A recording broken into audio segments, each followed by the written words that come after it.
Hello, everyone. My name is Khalid Yagoub, and tonight I'll be making a speech about timelines. Now, most of you might already know what timelines are, but if you don't know what they are, in my best description, I would say imagine that time is a dot, and that there exists a time, or a line, there exists a time where I had a better definition for timelines, and there's a timeline where's a time that I didn't even show up to the meeting. And now we're in this timeline where I'm here, and let's see how that goes. And to better understand what timelines are, I need to go with math. I need to tell you what dimensions are first.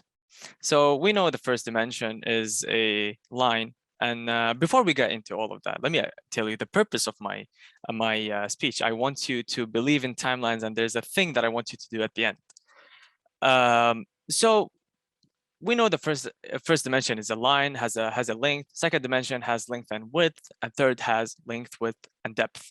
Right. So and then we get to the tricky part, which is the fourth dimension, which we somehow came to know that it's time. But how do we define it exactly? What sort of time, right? So they say it's the time, for example, from when I started my speech to this point, right? So and we consider that a line. So that's the timeline, okay? And then we want to go further into the fifth dimension. And now, so what would be the fifth dimension? I have a time where I just started my speech to where I am now. The fifth dimension would be the times and all the times and the possibilities I could be having for the future. I could be a chef, I could be a scuba diver, I could be a teacher. These are all times that I could go to at free will. So that's what they mean by the fifth timeline, the fifth dimension. I'm gonna tell you about the sixth dimension, and I'm gonna stop at it, which is the ability to go, say I want to become a chef, right? But I'm not very successful. I want to go to a time where I was a CEO and I'm very successful. I have a lot of money. I can't immediately travel there in a fifth dimension. I have to go all the way back to where I was born and then go trigger some events that will make me a rich CEO. And for the sixth dimension, they say you can bend time and then go immediately from where you are as a chef to a successful person.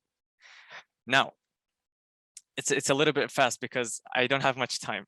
I want to continue talking about this. This will come in handy. If we can see, if we are living in a third dimension, we can explain everything in third dimension. If you put a dot anywhere in the world, it will always have a length and depth and length, depth, and width, right? So it's easy for us to explain things in third dimension, but it's hard to do that in like a fourth or fifth. But what if someone was in a second dimension, right? We can see them going in a straight line. That's all what they think they're doing. But if had a circle, they would walk around it and they think they were going in a straight line. They couldn't be able to understand what a third dimension is. And that's how it is with us. We cannot understand what a fifth dimension is. We can't visualize it. So let's put that aside. Have you ever heard of the Mandela Effect? Well, if you haven't, the Mandela Effect, it's something that started, let's say, do you know Kit Kat? Does Kit Kat has a dash between the word kit and cat?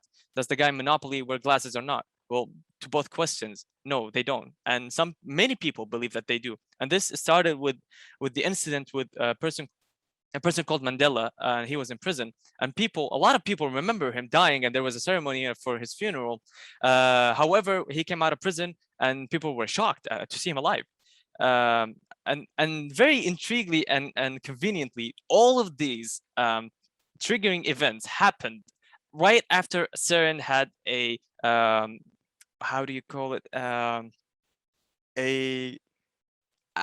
not an atomic explosion, but they had an atomic accelerator. There you go.